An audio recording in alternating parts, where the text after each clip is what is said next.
It's on the beginning of the red, so I don't think we should go any further than that. Go big or go home, eh? 3, 2, 1. That was 280.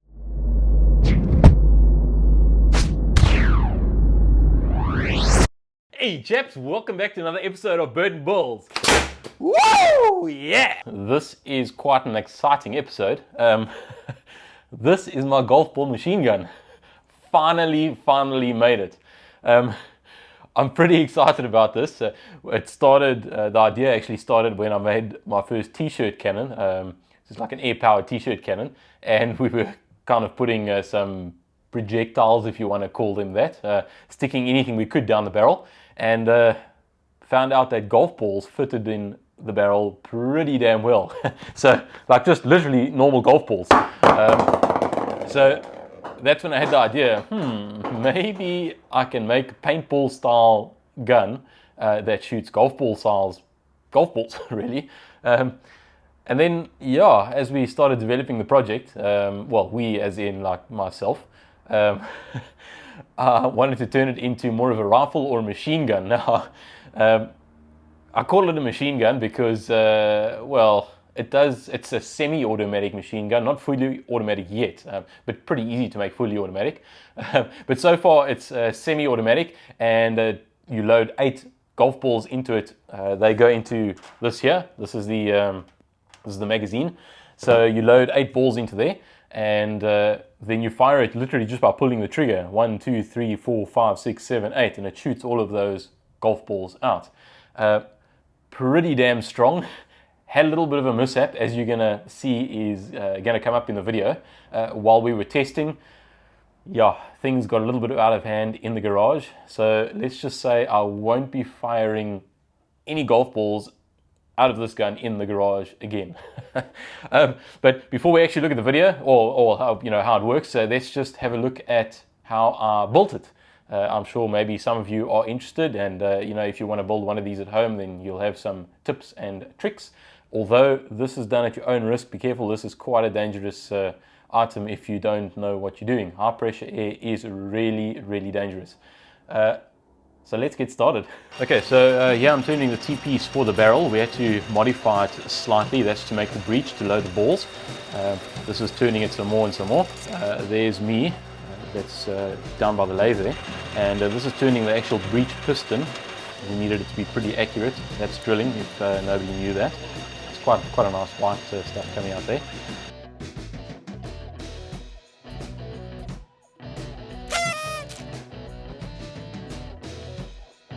Then what I did is I mocked up the gun just to see what size it would be, cut up all the pieces, and made the barrel. There's some golf balls. If you don't know what golf balls look like, please subscribe.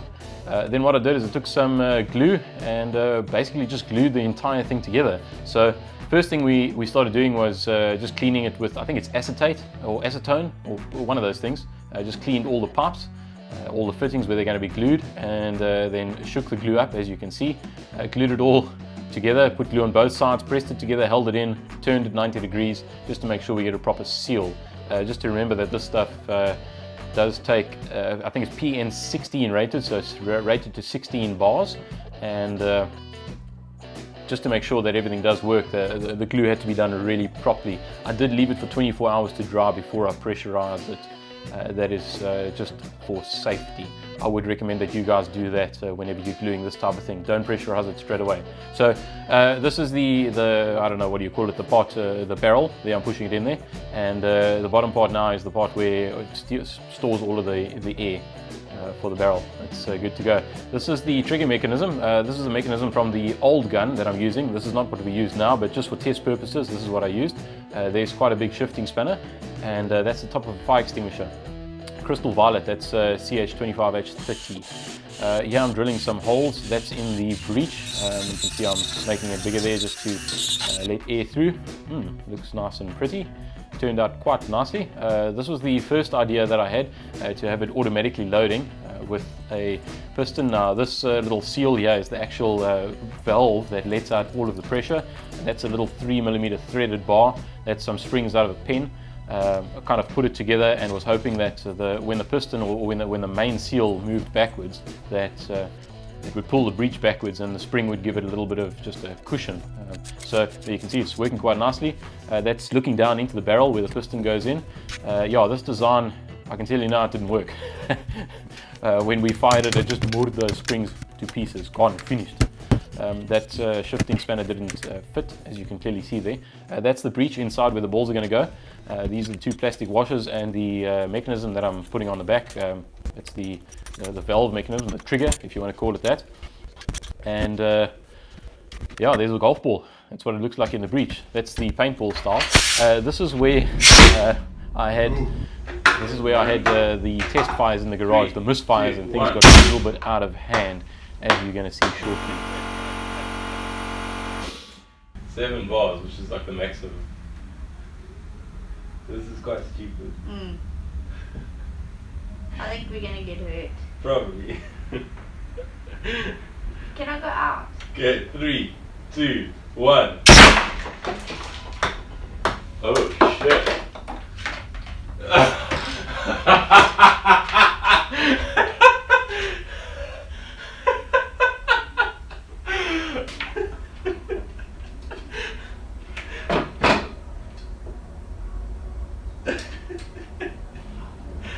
It went straight through the towel. I think the ball exploded. Yes, you check in the hole. It's perfect. That's a waste of a table. Your biggest concern is the waste of a table. I'm just thinking this could kill someone. But I didn't see if it reloaded now. Oh, please just be careful with that thing. I think it did. So that was the end of the indoor testing. You know, it was quite potent. The loading mechanism didn't seem to be working that well, so I redesigned it. And this was kind of a mock-up with the electronic valves and the actuator, kind of a pneumatic powered actuator. That's just to open and close the breech so that the golf balls can load with a CO2 canister on the bottom. This wasn't really looking like a machine gun or any type of rifle, so I kind of redesigned it. And what we did is we as in it wasn't looking so good, as I said there. So kind of just made a little stock, I think you call it a stock. And then fitted all the valves and everything into the stock. Yeah, it was looking pretty good. There's the top of the stock, and yeah, things were coming together quite nicely. It needed a bit of paint though, so it was quite a building process, pretty boring, but you didn't miss anything. Well, unless it wasn't boring for you, then you pretty much missed everything, but too bad. Once the gun was loaded, or not loaded, but painted rather, then I made a little mechanism. That was the mechanism to hold this what do you call this thing, a magazine in. Kind of had to make a self-locking mechanism just to load the balls, and you can see it working there. That's quite a nice little system that I've got going there. It does work. I'm sure some of you might have some better ideas though, but this was quite an easy idea. There's me putting some tape on and putting the thing together. This is just testing it in the barrel, using the screwdriver quite a lot. There's a nice slow-mo of the mechanism, and that's it opening or unlatching and closing. Instead of just having a tube of, just golf balls lying in there, kind of feeding in from the top, being gravity fed down into the barrel, I wanted it to be pressed up exactly like it would be in a proper rifle or a proper gun. So I made this little contraption here. The spring part is missing. I do have that. That's right here. So what happens, I'll put that in shortly, but basically what I wanted to do was be able to load the balls into the top of the kind of the magazine, and then like load 1, 2, 3, 4, and as you load them they kind of load and then they can't pop back out. So came up with this little mechanism. It's just a little latch really. In there you can see kind of protrudes into the pipe slightly, and it's on a spring. So what you do is you press each ball in, and then it kind of presses the little latch open, and then once the ball goes past, the latch moves back into the opening, and then the ball is kind of held there or stopped from moving. So yeah, that's working pretty damn well. I also needed a way to kind of clip the magazine into the barrel. So this is the barrel, and what's going to happen is you're just going to click it in just like you would in a real gun or rifle or whatever you want to call that. And I also wanted it away, so once you clip it in, then it locks. So what I've managed to do is cut a little notch in there. Okay, and if you have a close look over here, as you can see there in the top of the piece of aluminium, or our little lever over there, there's a little notch cut out. So what ends up happening is when you push this whole lot together, just like this, you can see, there we go, it clips in, and then that little notch that was cut out kind of locks into the opening on the barrel, and then it can't pull out. And then to release it, you just push it up, and then come on, there we go, and you release it. So that actually is working quite well. Another thing that I needed to do is, once the balls are all stuck in here and you clip it onto the barrel, well, the balls needed to be released into the barrel. So that is also kind of a function of this little clip. As you kind of push the clip in, you can see it moves out of the way. The barrel here moves the clip out of the way, and then it releases the balls. Loading, as I said, is pretty simple. You just take the ball, click it in. That's 1, 2, 3, 4, 5, 6, 7, 8, and I think we can get a 9th one in here. Nope, that's about it. So 8 balls, and it now should release the balls. And there we go, the balls have been released and the barrel is clipped in. This little piece over here is the breech, and I'll show you that shortly. When that moves back, it opens up this section and allows the balls through. So as I said, there's no balls coming out there now. And what I can do, I'll move that back.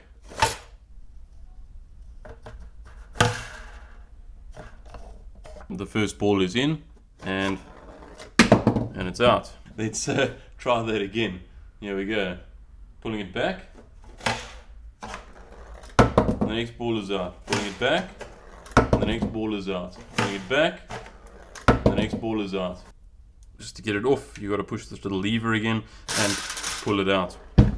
I might need to make a little catch for the springs. The balls, clearly they come out of the magazine, and they are pressed into the barrel. So the air rushes through the barrel. Now, of course, there's a big opening here, and this isn't really perfectly sealed at all. So to get the maximum pressure, the ball will load. Now, the way that does that, it's got a little piston in here. So you can actually see it over there. It moves open and closed. Well, it opens, it exposes or opens the breech, and then it closes. Now, the way we're going to do that is with a pneumatic actuator, and that goes on this little section, or this little bolt sticking out here, and it moves it back and forward. So our breech is now closed. It's actually, this little piece is turned perfectly to fit inside the pipe, and it seals pretty damn well. When the magazine is in here, the ball is kind of pressing up against there, and then when we open the breech, what's going to happen is the ball drops in, and then it closes again, and the ball is in the barrel and it's ready to be fired. Here's the completed barrel. It took a little bit of work. It didn't go together quite as easily as I thought it would, especially trying to get this silver cover over the entire mechanism here. The valve is in here, and the actuator is under this top piece. So quite difficult. I ended up having to split it in the middle.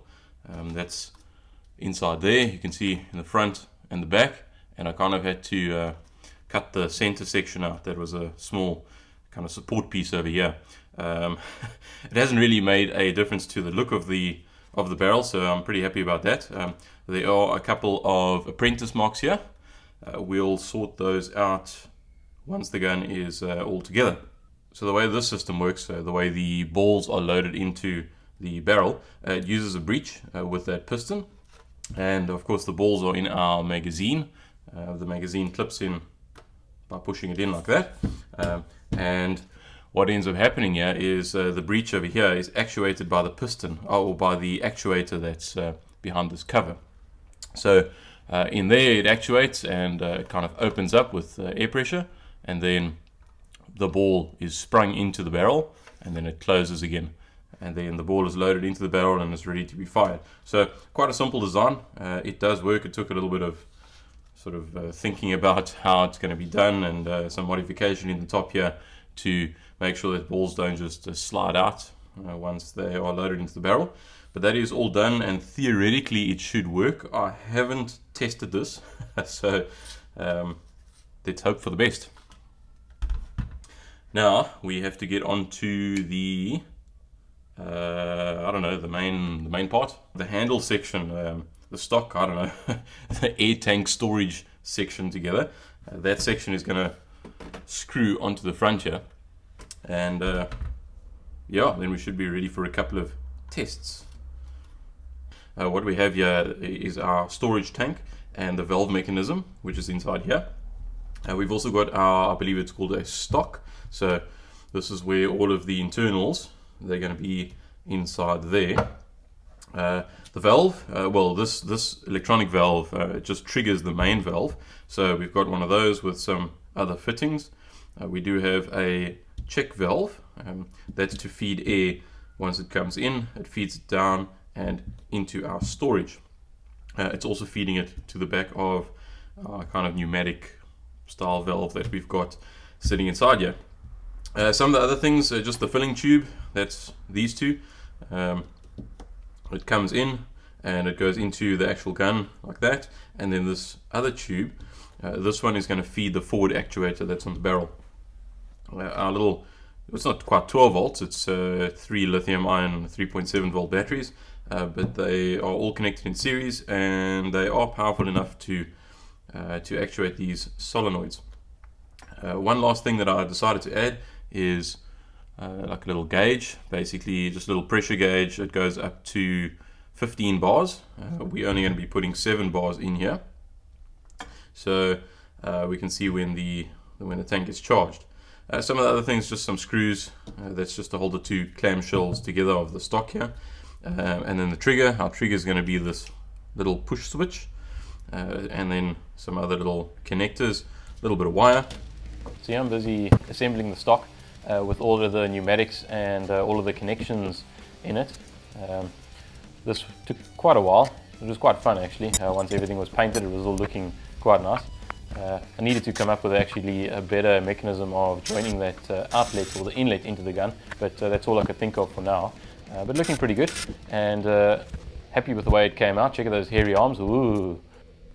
Quick explanation on how it works. The air comes in here from our storage tank, and then it goes through this T-piece up there into the valve, and then the valve either lets it through into the main section, well, into, you know, through from the inlet to the outlet, and then it moves into the main section, or down here into the storage tank.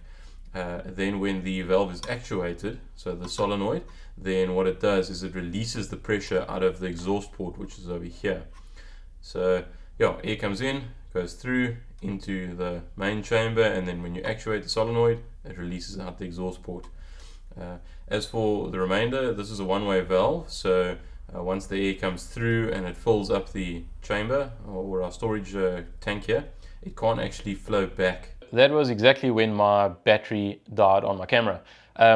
Nevertheless, it was pretty much all I had to say. Once the air canister or the storage tank is full, the gun is, or the cannon is ready to be fired. So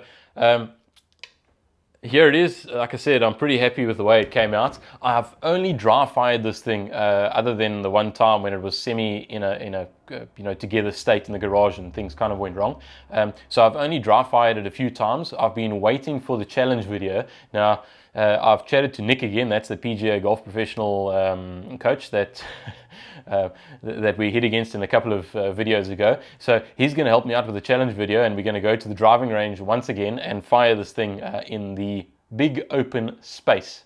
We're also going to maybe fire it at one or two little articles. So ladies and gentlemen, come back for that. That's not going to happen in this video. It's probably going to happen in the next video. Thank you very much for watching, and if you haven't subscribed, please subscribe. It really does help me with the videos. It keeps me motivated. Please leave comments in the comments section below, especially if you've got something to say about this. I look forward to hearing from you. If you liked the video, give it a thumbs up. If you didn't like the video, I tell you what, hit that thumbs down button twice. And we'll see you next time. Cheers.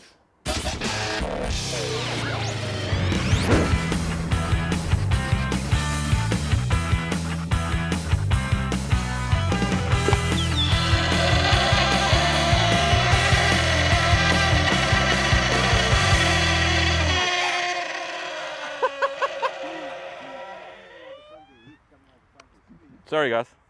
Sorry.